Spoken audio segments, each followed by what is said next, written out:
ओम नमो भगवते वासुदेवाय नमः। श्री कृष्ण गोविंद हरे मुरारी, हे नाथ नारायण वासुदेवा। बोलो विष्णु भगवान की जय। आज की वीडियो में हम लोग बरुथनी एकादशी व्रत कथा का श्रवण करेंगे। आप सभी कमेंट में ओम नमो भगवते वासुदेवाय नमः जरूर लिखिएगा। बरुथनी एकादशी वैशाख मास के कृष्ण पक्ष की एकादशी को इसका व्रत किया जाता है। मान्यता है कि यह व्रत धन की कमी को पूरा करने में बहुत अधिक प्रभावी होता है। बरुथनी एकादशी के दिन भगवान विष्णु के वराह रूप की पूजा की जाती है। इस व्रत को करने से कन्यादान के समान पुण्य प्राप्त होता है। आइए अब व्रत कथा का श्रवण करते हैं।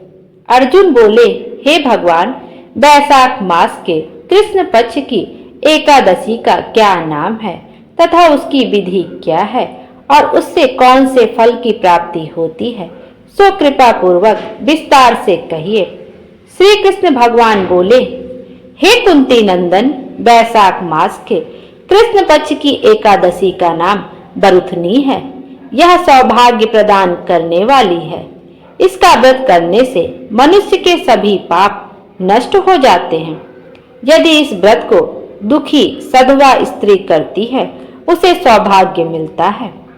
बरुथनी का प्रभाव से राजा मानधाता को स्वर्ग गए थे। बरुथनी एकादशी के व्रत का फल 10 सहस्त्र वर्ष तपस्या करने के फल के बराबर मिलता है। कुरुक्षेत्र में सूर्य ग्रहण के समय जो फल एक बार स्वर्ण दान करने से मिलता है, वही फल बरुथनी एकादशी का व्रत करने से मिलता है। इस व्रत से मनुष्य इस लोक और परलोक दोनों में सुख पाते हैं और वह अंत में स्वर्ग को प्राप्त करते हैं।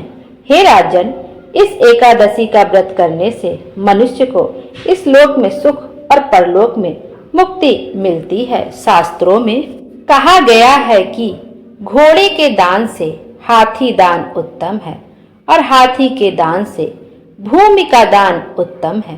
संसार में अन्न दान के बराबर कोई भी दान नहीं है।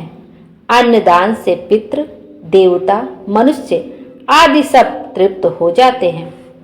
शास्त्रों में कन्यादान अन्न दान के बराबर माना जाता है। बरुथनी एकादशी के व्रत से अन्न तथा कन्यादान दोनों उत्तम दानों का फल मिलता है। जो मनुष्य लोभ के वश में होकर कन्या का धन ले लेते हैं या आलस्य और काम चोरी के कारण कन्या के धन का भक्षण करते हैं, वे प्रलय के अंत तक नरक में पड़े रहते हैं या उनको अगले जन्म में बिलाव का जन्म भोगना पड़ता है। जो मनुष्य प्रेम से एवं यज्ञ सहित कन्यादान करते हैं, उनके पुण्य को चित्रगुप्त भी लिखने में असमर्थ हो जाते हैं।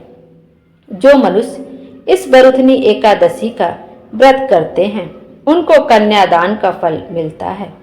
बरुथनी एकादशी का व्रत करने वाले को दशमी के दिन से निम्नलिखित वस्तुओं का त्याग कर देना चाहिए। पहला, कांसे के बर्तन में भोजन नहीं करना चाहिए। दूसरा, मांस नहीं खाना चाहिए। तीसरा, मसूर की दाल। चौथा, चना। पांचवा, कोंदो। छठा, साग। सातवां, मधु अर्थात शहद। आठवां, दूसरे का अन्न। और नौवां, दूसरी बार भोजन करना। व्रती को पूर्ण ब्रह्मचर्य का पालन करना चाहिए। रात्रि शयन ना करके सारा समय शास्त्र चिंतन और भजन कीर्तन आदि में लगाना चाहिए। दूसरों की निंदा तथा दुष्ट और पापी लोगों की संगत भी नहीं करनी चाहिए। क्रोध करना या असत्य बोलना भी वर्जित है। तेल तथा अन्य भक्षण भी वर्जित माना गया है। हे राजन, जो मनुष्य एकादशी का विधि पूर्वक व्रत करते हैं, उनको स्वर्ग लोक की प्राप्ति होती है। अतः मनुष्य को पापों से डरना चाहिए। इस व्रत के महात्म को पढ़ने से 1 सहस्त्र गोदान का फल प्राप्त होता है। इसका फल गंगा स्नान करने के फल से भी अधिक है। आइए अब हम पाप मोचनी एकादशी की व्रत कथा का भी श्रवण करते हैं। अभी तक हमने पाप मोचनी एकादशी व्रत का महत्व पढ़ा, अब कथा का श्रवण करते हैं।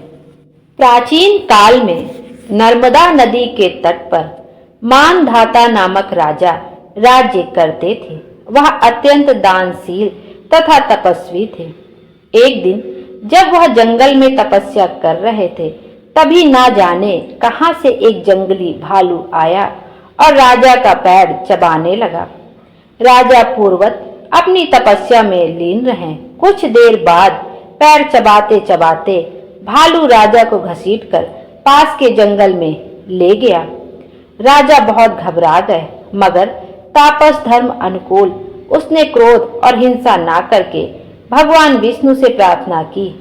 करुण भाव से भगवान विष्णु को पुकारा। उनकी पुकार सुनकर भगवान श्री हरि विष्णु प्रकट हुए और उन्होंने चक्र से भालू को मार डाला। राजा का पैर भालू पहले ही खा चुका था। इससे राजा बहुत ही शोकाकुल हुए।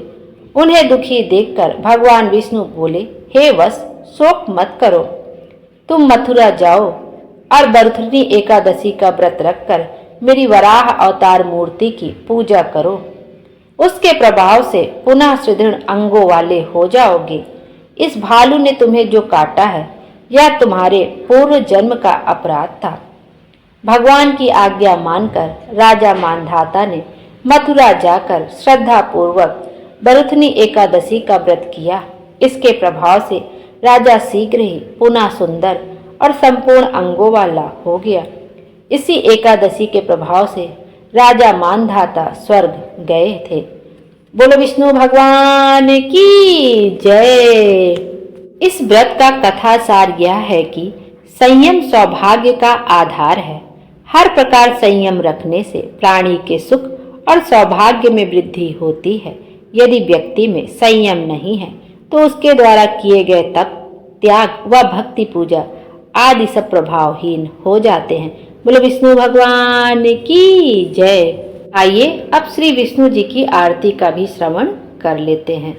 ओम जय जगदीश हरे स्वामी, जय जगदीश हरे। भक्त जनन के संकट क्षण में दूर करे। ओम जय जगदीश हरे। जो ध्यावे फल पावे, दुख बिन से मन का। सुख संपत्ति घर आवे, कष्ट मिटे तन का। ओम जय जगदीश हरे। मात पिता तुम मेरे, शरण गाहूँ मैं किसकी। तुम बिन और न दूजा, आस करूँ मैं जिसकी। ओम जय जगदीश हरे। तुम पूरन परमात्मा, तुम अंतर्यामी। पार ब्रह्म परमेश्वर, तुम सबके स्वामी। ओम जय जगदीश हरे। तुम करुणा के सागर, तुम पालन करता। मैं मूर्ख खल कामी, कृपा करो भरता। ओम जय जगदीश हरे। तुम हो एक अगोचर, सबके प्राणपति। किस विध मिलूं दया में, तुमको मैं कुमति। ओम जय जगदीश हरे। दीन बंधु दुख हरता, तुम रक्षक मेरे। अपने हाथ उठाओ, द्वार पड़ा मैं तेरे। ओम जय जगदीश हरे। विषय विकार मिटाओ, पाप हरो देवा। श्रद्धा भक्ति बढ़ाओ, संतन की सेवा। ओम जय जगदीश हरे। श्री जगदीश जी की आरती जो कोई नर गावे, कहत शिवानंद स्वामी सुख संपत्ति पावे। ओम जय जगदीश हरे, स्वामी जय जगदीश हरे। बोलो विष्णु भगवान की जय। भोले बाबा हम सब की मनोकामना पूरी करे और हमारे जीवन को खुशियों से भर दे। Thank you.